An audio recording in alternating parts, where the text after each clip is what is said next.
All right, what is good, ladies and gentlemen, is the Master Reviewer back again with another review, and today we are doing a review for Iron Man. We have finally made it to the MCU.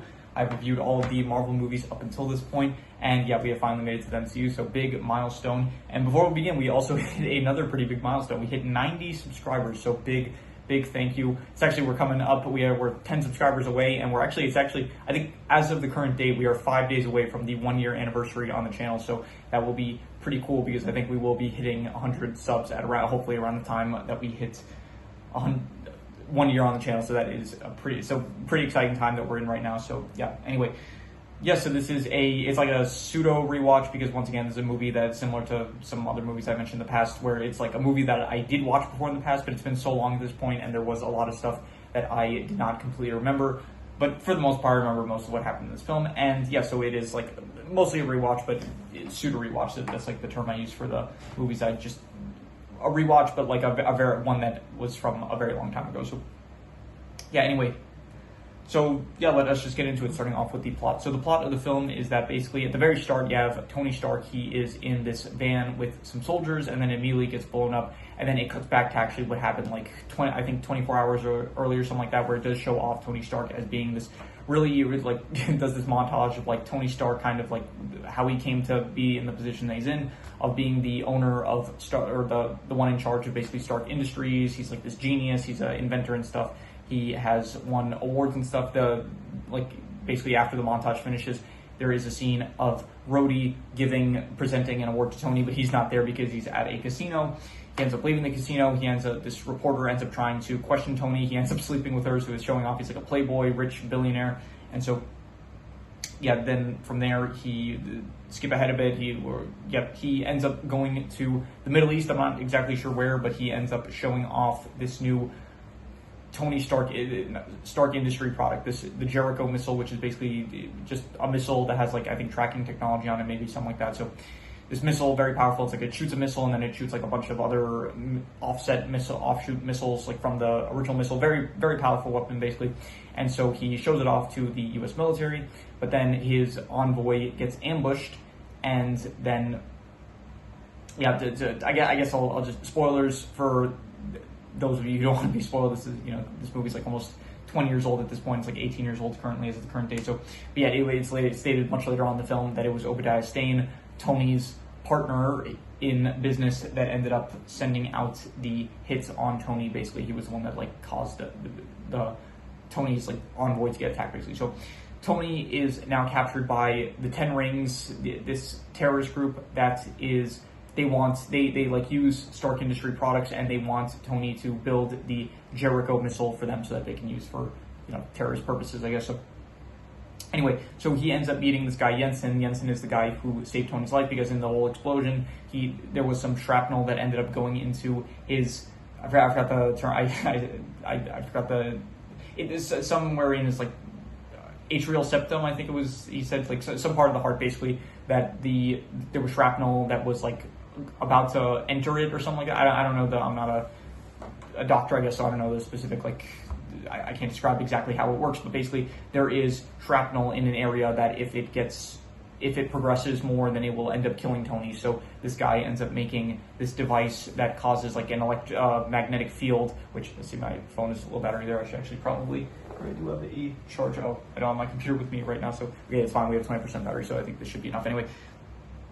So this guy, Jensen, he makes an electromagnetic pulse thing that basically creates a magnetic field to make sure that the shrapnel does not reach the area of the heart that would kill Tony. So that is what is keeping him alive. And then Tony ends up teaming up with this guy, Jensen, in order to create a device that can basically break them out of the cave and escape from the terrorists, basically. So they are building the Jericho missile, but secretly what they're actually doing is building the Mark I Iron Man suit, basically, which will later be known as. So they end up creating it, and they do have their whole breakout attempt, but Jensen does end up dying in the process because he had to like stall for time in order for Tony to be able to complete the suit's update or whatever. I don't know what it was at the end, but like the suit had to like wait until it reached 100% on a computer, and so Jensen, he ends up stall for time, so he ends up dying in the process. And so Tony ends up escaping. He kills like a lot of the terrorists and stuff and destroys all of the Stark products that were there.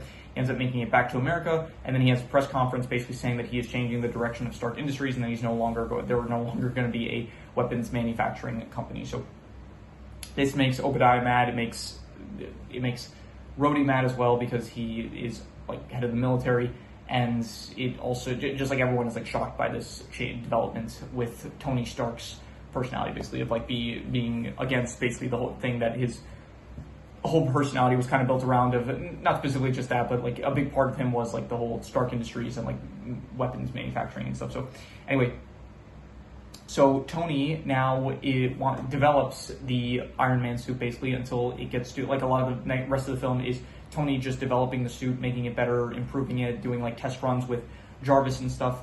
And while this is happening, you have Obadiah Stane in the background. He is trying to develop his own Iron Man suit. He has like a falling out with Tony, kind of, where he ends up saying, like, Tony doesn't really know who he can trust, so he doesn't really trust Obadiah Stane. Eventually, when you get towards the end of the film, Obadiah Stane ends up like just completely, I forgot like the sequence of events of like how it actually goes down, but eventually Tony, he goes back to the Middle East to stop the 10 Rings.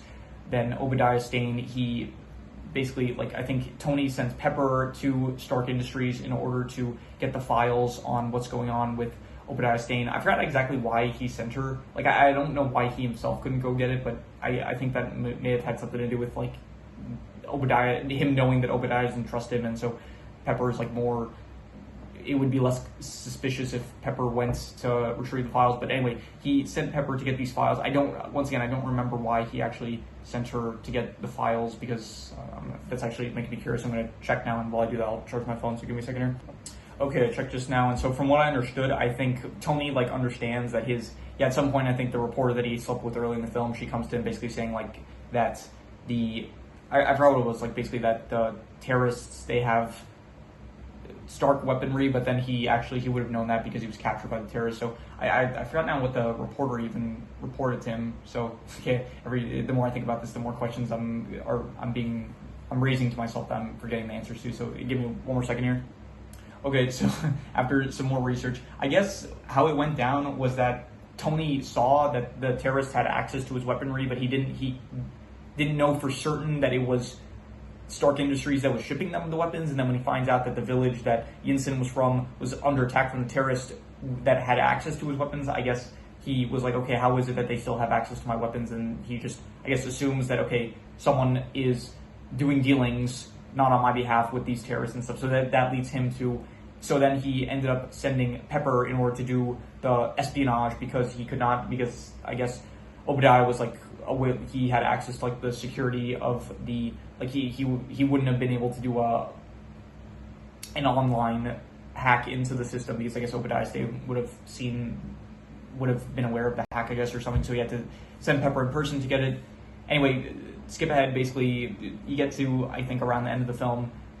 I'm not explaining this the best, but anyway, you get to around the end of the film where Obadiah, basically, he ends up paralyzing Tony, stealing his arc reactor, which is keeping him alive, and he steals it in order to power the Ironmonger suit, which he ends up using at the end of the film. And so, Pepper with some S.H.I.E.L.D. agents, they go to confront Obadiah, and then Tony, he managed to get Pepper saved. Pepper, earlier in the film, Tony told Pepper to destroy the old arc reactor that he was using in order to keep him alive, that Yinsen made for him, but she ended up saving it, and so he uses it in order to stay alive, basically. And then I think Rhodey shows up, and he uses Iron Man suit. He goes to confront the Ironmonger, and then there's the whole final third act confrontation between Tony and Obadiah. They fight each other, and then eventually Pepper, she's also there. She helps Tony to electrocute Obadiah. I don't actually remember if he dies. I'm not sure. I don't think they mentioned that he's dead, but I think maybe he did die. So okay, one more pause besides the King Crimson pause that we'll do later on. Just give me a second here. Alright, so I guess he did end up dying in the final confrontation. So the final confrontation happens, Tony is still alive afterwards, and then there's a whole press conference basically saying like, oh, there was the malfunction with the robot prototypes, and that's what went down with the Ironmonger suit and the Iron Man suit. And Tony Stark was not in the area or anything like that, and so Tony goes to this conference, and then he's given like cards to basically say his alibi, say he's like not involved and stuff like that. But he ends up basically deciding to just reveal his true identity and saying basically the film ends with him basically stating that he is Iron Man. And yeah, that is where the film ends. And then there is a post-credit scene with Tony where Nick Fury shows up and basically like teases obviously the Avengers movies and stuff. And he says like, oh, we're building an Avengers, and it had to, like, let me tell you about the Avengers initiative, basically. So yeah, that is the plot of the film. And so I would give the plot, I would say I'm gonna give it a 4 out of 5. I would say that it is a good plot, and I liked it. I do like the best thing about it is honestly just, in my opinion, the whole concept of basically taking a film about like a war profiteer and then having them experience the dark side of their business, and then like him having a change of heart from it. I think that is just a real interesting story to be told, and just the progression of him like being in such this terrorist spot in like this very low place, and then him like realizing the harm that he is causing, and then him like wanting to change from it, and like the process of seeing through him actually build the Iron suit in order to, the parts of him like building the Iron Man suit are pretty cool as well.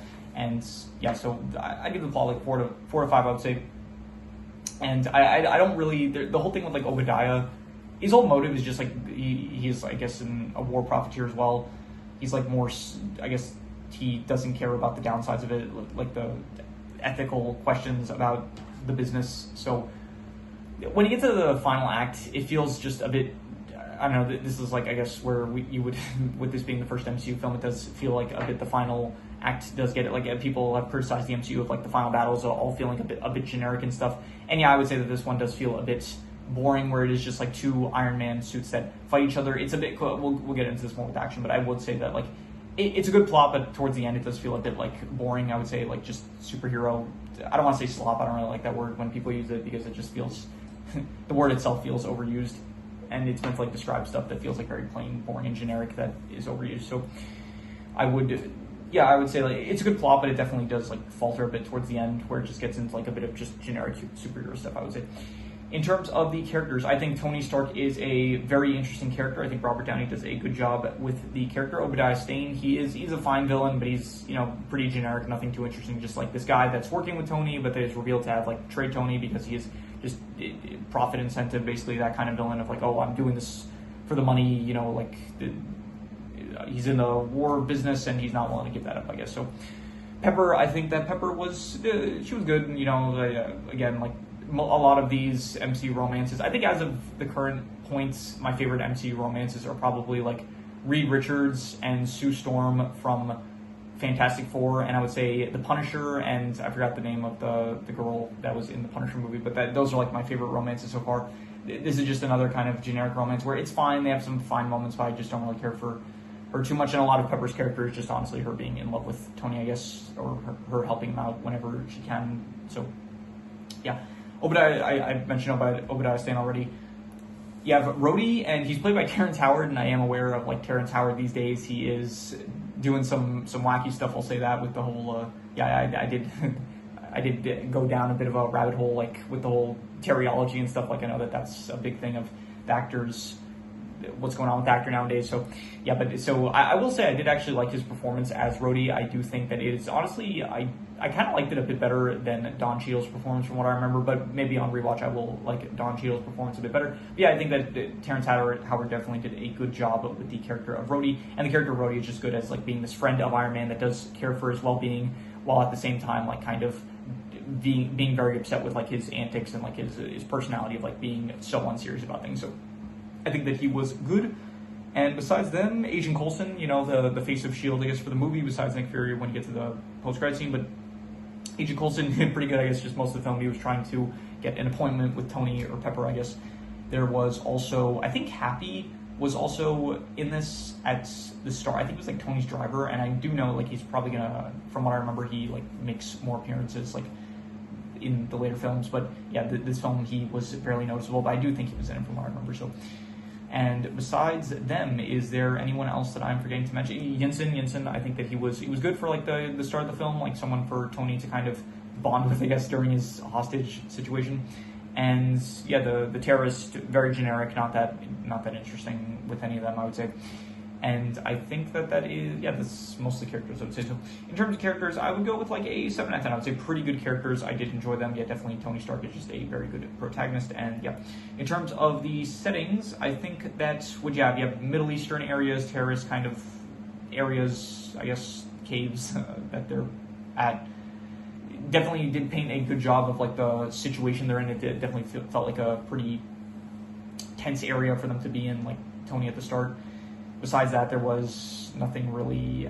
Tony's like laboratory where he actually like makes the Iron Man suit. I think that was a pretty cool setting, I would actually say. And besides that, it's just nothing really else. Just generic city areas. Nothing to mention besides those two areas. I'd give the settings like a, I don't know, we'll go like a 6 out of 10. We'll say it's like above average, I guess. In terms of the action, I think that the action was cool. I think the first Mark 1 Iron Man, it was very much just like a lot of melee combat, which was fine, but it was very clunky, I would say, which was the whole point of it, was for it to be like the first prototype, so it's not like meant to be at its coolest at the moment. So yeah, it was fine, I guess.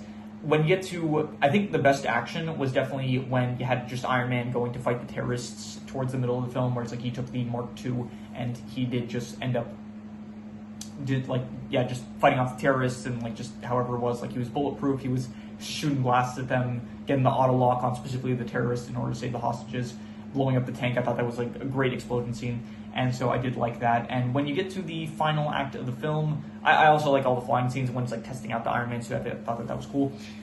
And I think that the final act of the film, I did say, like when the Ironmonger versus Iron Man stuff, it was fine, but it definitely just feels like a lot of, I don't know, they didn't do anything too creative with it, so I didn't really like it too much. So like it wasn't bad, but it wasn't great, I would say. But in terms of action, I'm just gonna give it like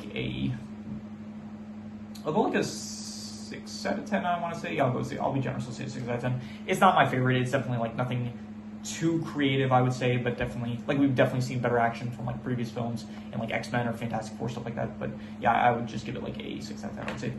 In terms of the worst thing, I'm going to say the third act. I think the third act, it wasn't like bad, but it wasn't really great either. I'm just going to give it like a 5 out of 10. I would say it's not good or bad, but it's a bit more leaning on the bad side, but I'm just going to be generous and giving it a 5 out of 10. I would say it's fine, but it's just very generic. You know, it's just like, oh, they're fighting each other, and eventually it's like a character has to do something in order to help defeat the bad guy and stuff, and it's a tense situation, but eventually they come out on top, and it's just, I don't know, it didn't feel like anything too interesting for a final confrontation. So in terms of the best thing, I would say that the best thing was probably just like all the scenes that Tony was working on the Iron Man suit itself. I thought that it was just very fun to see like the actual Iron Man suit develop throughout the course of the film, and those were my favorite scenes, I would say. So I would give those scenes, I would say that they were great. I would say I would honestly give them an 8 out of 10, just any time that Tony was like working with Jarvis on just trying to develop the suit. I thought that was great, I would say. So yeah, I would say 8 out of 10 for that. And any extra notes? I was a bit, so the military, clearly they like,